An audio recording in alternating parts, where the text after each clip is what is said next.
সাময়িক স্বস্তি সজল ঘোষ ও তমগ্ন ঘোষের। সাময়িক স্বস্তি এবার মিলল সজল ঘোষ এবং তমগ্ন ঘোষের। তাদের বিরুদ্ধে করা পদক্ষেপ নিতে পারে না পুলিশ। যে মহিলা সাক্ষী দিয়েছে তার সাক্ষ্য জমা দিতে হবে। পুজোর ছুটির এক সপ্তাহ পরে মামলার পরবর্তী শুনানির সম্ভাবনা রয়েছে। পুজোর ছুটির পরে এই মামলার ফের শুনানির সম্ভাবনা। সাময়িক স্বস্তি পেলেন সজল ঘোষ এবং তমগ্ন ঘোষ। তাদের বিরুদ্ধে কড়া পদক্ষেপ কোনোভাবেই কিন্তু নিতে পারে না পুলিশ। যে মহিলা সাক্ষী দিয়েছেন তার সাক্ষ্য জমা দিতে হবে। পুজোর ছুটির এক সপ্তাহ পরে মামলার শুনানির সম্ভাবনা রয়েছে। এই মামলার পরবর্তী শুনানির সম্ভাবনা রয়েছে পুজোর ছুটির এক সপ্তাহ পর। যে খবরের দিকে আমরা নজর রেখেছি, এবার কিন্তু সাময়িক স্বস্তি মিলল সজল ঘোষ এবং তমগ্ন ঘোষের। সাময়িক স্বস্তি মিলল এবার সজল ঘোষ এবং তমগ্ন ঘোষের। তাদের বিরুদ্ধে কিন্তু কোনোভাবেই কড়া পদক্ষেপ নিতে পারবে না পুলিশ।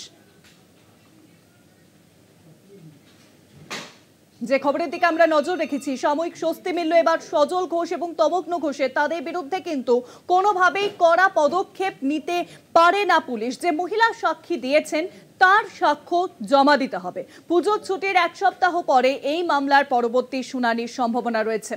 এই মামলার পরবর্তী শুনানির সম্ভাবনা রয়েছে পুজোর ছুটির এক সপ্তাহ পর। আমরা জানি যে পরে কিন্তু পুজোর ছুটি পড়ে যাচ্ছে এবং তার জেরেই কিন্তু পুজোর ছুটির এক সপ্তাহ পর এই মামলার পরবর্তী শুনানি। সাময়িক স্বস্তি এবার সজল ঘোষ এবং তমগ্ন ঘোষের।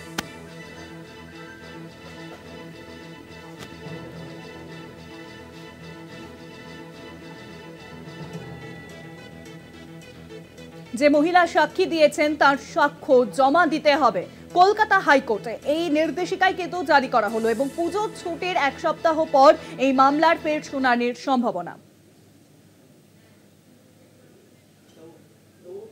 আরো জানাবেন, সরাসরি রয়েছেন আমাদের প্রতিনিধি পীযূষ কান্তি নাগ। পীযূষ দা,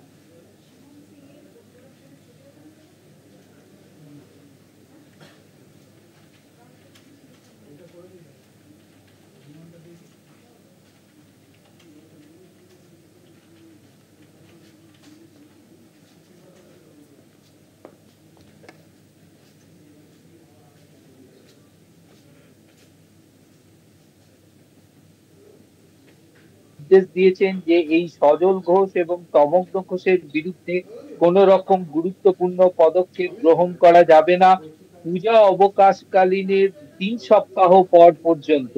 তবে মামলার শুনানি হবে পূজা অবকাশের 1 সপ্তাহ পর।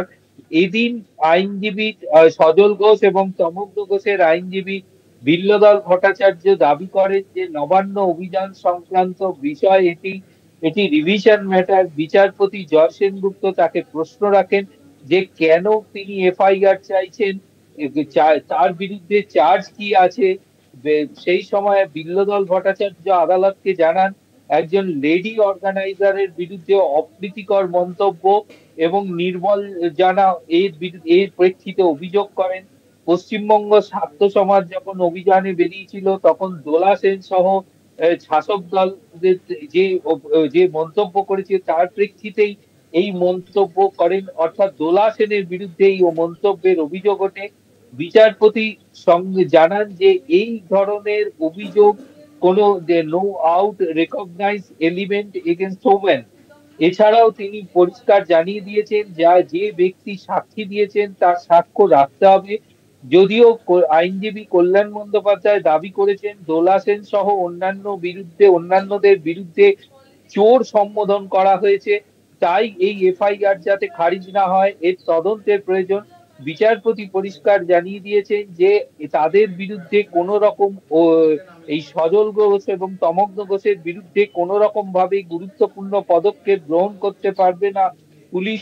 তবে তদন্ত চলবে।